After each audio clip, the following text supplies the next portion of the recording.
ಎಲ್ಲ ಸ್ಪರ್ಧಾರ್ಥಿಗಳಿಗೆ ಎನ್ ಅಕಾಡೆಮಿಗೆ ಸ್ವಾಗತ.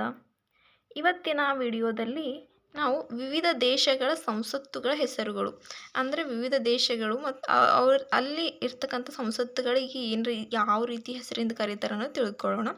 ಅಫ್ಘಾನಿಸ್ತಾನ್ ಸಂಸತ್ತಿಗೆ ಶೋರಾ ಎಂದು ಕರೆಯುತ್ತಾರೆ. ಇನ್ನು ಜಪಾನ್ ಸಂಸತ್ತಿಗೆ ಏನು ಕರೀತಾರೆ ಅಂದರೆ ಡಯಡ್ ಎಂದು ಕರೆಯುತ್ತಾರೆ.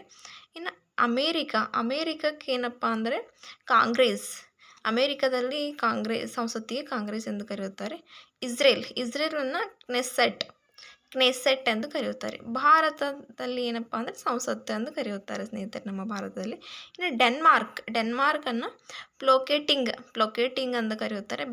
ಬ್ರಿಟನ್ನನ್ನು ಪಾರ್ಲಿಮೆಂಟ್ ಎಂದು ಕರೆಯುತ್ತಾರೆ. ಅಲ್ಲಿರ್ತಕ್ಕಂಥ ಸಂಸತ್ತನ್ನು ಬ್ರಿಟನ್ ಸಂಸತ್ತಿಗೆ ಪಾರ್ಲಿಮೆಂಟ್ ಎಂದು ಕರೆಯುತ್ತಾರೆ. ಪಾಕಿಸ್ತಾನ್ ಸಂಸತ್ತಿಗೆ ನ್ಯಾಷನಲ್ ಅಸೆಂಬ್ಲಿ ಎಂದು ಕರೆಯುತ್ತಾರೆ. ನೇಪಾಳನ ಸಂಸತ್ತಿಗೆ ರಾಷ್ಟ್ರೀಯ ಪಂಚಾಯತ್ ಎಂದು ಕರೆಯುತ್ತಾರೆ. ಇನ್ನು ಚೀನಾನ ಚೀನಾದಲ್ಲಿರ್ತಕ್ಕಂಥ ಸಂಸತ್ತಿಗೆ ಯುವಾನ್ ಎಂದು ಕರೆಯುತ್ತಾರೆ. ರಷ್ಯಾ ಸಂಸತ್ತಿಗೆ ಡುಮಾ ಎಂದು ಕರೆಯುತ್ತಾರೆ. ನಮ್ಮ ಭಾರತದಕ್ಕೆ ಏನಪ್ಪ ಅಂದರೆ ಸಂಸತ್ತು ಎಂದು ಕರೆಯುತ್ತಾರೆ.